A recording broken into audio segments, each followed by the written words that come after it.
میرا مالک اللہ، میرا رازق اللہ، میرا محافظ اللہ، میرا مددگار اللہ، میرا پشت پناہ اللہ، میرا دوست اللہ۔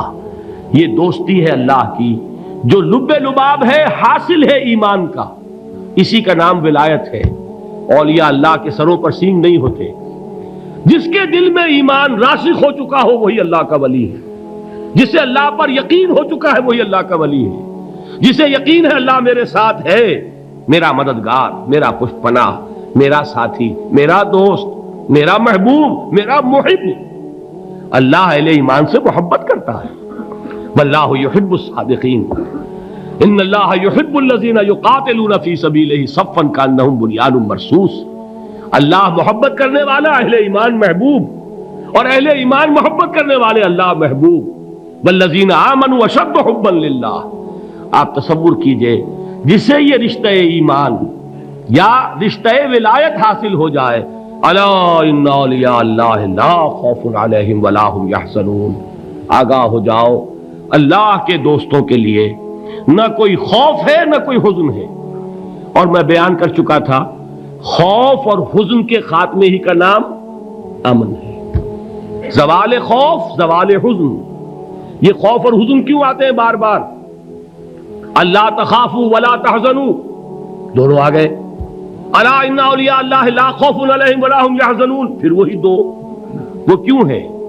خوف ہوتا ہے کسی مستقبل کی بات کا، یہ نہ ہو جائے، وہ نہ ہو جائے، یہ نقصان نہ پہنچ جائے، یہ تکلیف نہ ہو، یہ غضب نہ آ جائے۔ خوف ہے مستقبل سے۔ حزن ہے یہ کیوں ہوا، یہ نہیں ہونا چاہیے تھا، یہ میرا فلاں چیز میرے ہاتھ سے جاتی رہی ہے، فلاں موقع نکل گیا، اب بیٹھے ہوئے ہیں اندر ہی اندر کڑ رہے ہیں، صدمہ ہے اور رنج ہے۔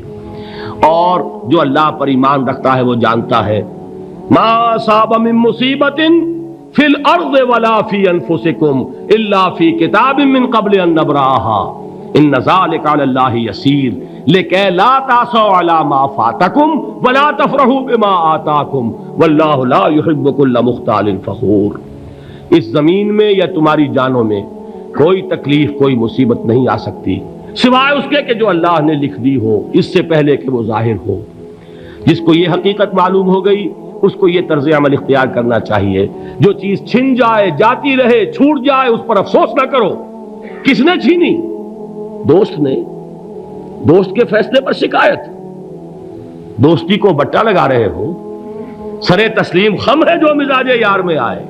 اگر دوستی ہے تو پھر تو تمہیں گردن جھکانی چاہیے کہ ہر چہ ساقی ماریخت عین الطاف است، جو بھی میرا ساقی میرے پیالے میں ڈال دے اس کا کرم ہے، جو اس کی طرف سے آئے اس پر کوئی رنج نہیں، کوئی صدمہ نہیں، کوئی غم نہیں، کوئی شکایت نہیں، کوئی شکوہ نہیں، اور جو ہوگا وہ اس کے اذن کے بغیر نہیں ہوگا، اور اس کا اذن ہوگا تو یقیناً میرے لیے خیر ہی خیر ہے، چاہے وہ ناگوار شے ہو، بظاہر مجھے اچھی نہ لگ رہی ہو، میری شارٹ سائٹڈنس میں مجھے وہ نظر آ رہی ہے کہ میرے لیے بری ہے، لیکن قرآن نے کہا ہے عسیٰ ان تکرہوا شیئا وہو خیر لکم وعسیٰ ان تحبوا شیئا وہو شر لکم واللہ یعلم وانتم لا تعلمون۔ ہو سکتا ہے تم کسی چیز کو ناپسند کرو درحال ہے کہ اسی میں تمہارا خیر ہو، اور ہو سکتا ہے تم کسی چیز کو پسند کرو درحال ہے کہ اس میں تمہارا شر ہو۔ اللہ جانتا ہے، تم نہیں جانتے۔ جب مجھے یہ بات معلوم ہو گئی میں نے اپنا معاملہ اللہ کے حوالے کیا۔ سپردم بے تو مایا خیش را تو دانی حساب کم و بیش را، اے رب جو تو چاہتا ہے وہ ہو، تیرے علم میں جو شے میرے لیے خیر ہے وہ ہو جائے، میری کوئی پسند نہیں، میری کوئی چاہت نہیں، یہ ہے راضی برضائے رب۔ اکبر الہٰبادی نے اسے کہا ہے رضائے حق پہ راضی رہ، یہ حرف آرزو کیسا، خدا خالق، خدا مالک، خدا کا حکم تو کیسا۔ جب میں آ گیا بیچ میں، میری پسند، میری مرضی، میری خواہش، میری چاہت، یہی تو شرک ہے۔ ما شاء اللہ کان وما لم یشاء لم یکن، جو اللہ نے چاہا وہ ہوا، جو اس نے نہیں چاہا نہیں ہوا، اختیار اس کا ہے، میرا تو نہیں۔ رضائے حق پہ راضی رہے، یہ حرف آرزو کیسا، خدا خالق، خدا مالک، خدا کا حکم تو کیسا۔ اقبال نے اسے کہا ہے فارسی میں، اب آپ کہیں اس کا ترجمہ بھی کرو تو وہ مجھے ذرا اس وقت کچھ بہت ہی بدذوقی کسی بات نظر آئے گی، جائیے پوچھئے کسی سے جسے فارسی آتی ہو، برو کشید ز پیچا کہ ہست و بود مرا، چوک دہا کے مقام رضا کشود مرا۔ مجھے تو تمام پیچ و خم سے نکال دیا اس مقام رضا نے، میں راضی برضائے رب ہوں، جو فیصلہ اس کا میں اس پر راضی۔